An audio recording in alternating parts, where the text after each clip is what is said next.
Hello, this is Jason, Technical Director for Four Corners FC. As a lot of you guys are at home, we're providing some videos for our members. Today we're going to be working a bit more for our developmental side, but if you're a competitive player and want to give this a try, we're going to add some different things to it at the end so that you can try it as well. To begin with, all you need are 4 cones or 4 objects. If you don't have cones, anything at home that you have, even socks or pieces of clothing would work as well. And we're going to be moving the ball inside and outside of the cone in no particular pattern. Give the players freedom to make a decision on what side of the square to go out of and come back in. So it's going to look a little bit like this. Ball goes out, back in again, have a stop, out, back in again. Make sure that we have that stop in the middle.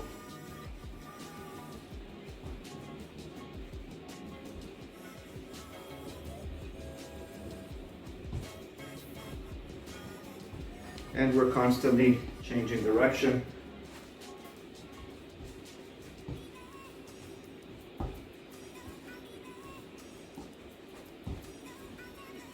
And that's it. For our next step, we're going to add something every single time the ball stops in the middle. We're going to have something what we call a movement off the ball. So once we have the ball outside and bring it back in again and have that stop, we can do plenty of moves. We can do a step over before you take the ball back out again. We can also provide a scissor to push the ball back in after that, or double scissor, or we can even do a feint, any body feint on the ball to go back in. For our younger players, if it gets a little bit challenging for you, every single time they bring the ball out and back in again, you can have them touch one of the cones to then get back on the ball, stop it, touch any cone, out, back in again, touch any cone. So that transition between our feet and our hands helps our players with coordination. It gives them something extra and fun to do. Now, to mix things up a little bit, I switched out 2 of the blue cones with 2 different color cones, and it can help our players touch a certain color.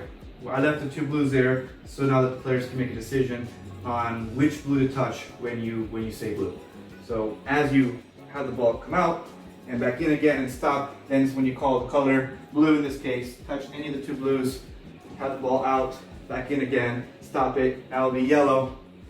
Back on the ball, out, back in again, orange, out, back in again, blue, out, back in again, blue, yellow, orange. Now for our competitive players, we're going to do the same activity, but this time we're not going to have this stop in the middle.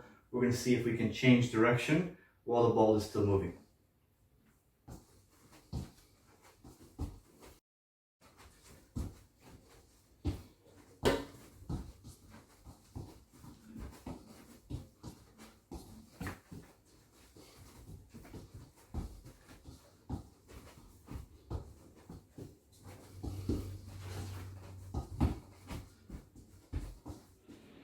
Some tips you can think about when you're doing this is to make sure that we're using all parts of our feet.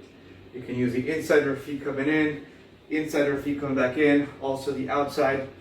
And if the ball gets too far away from you, you can always use the bottom of your foot to drag it back in. Be creative and have a lot of fun. Something else is very important, especially for younger players, is that once the ball goes out of this area, make sure they get across the ball a bit more to be able to push the ball back inside in the square. So as the ball leaves, make sure that their bodies, or at least most of their body, are around the ball before they put the ball back in the middle. So thank you for watching, and we'll be filming some more videos for you guys to do something at home.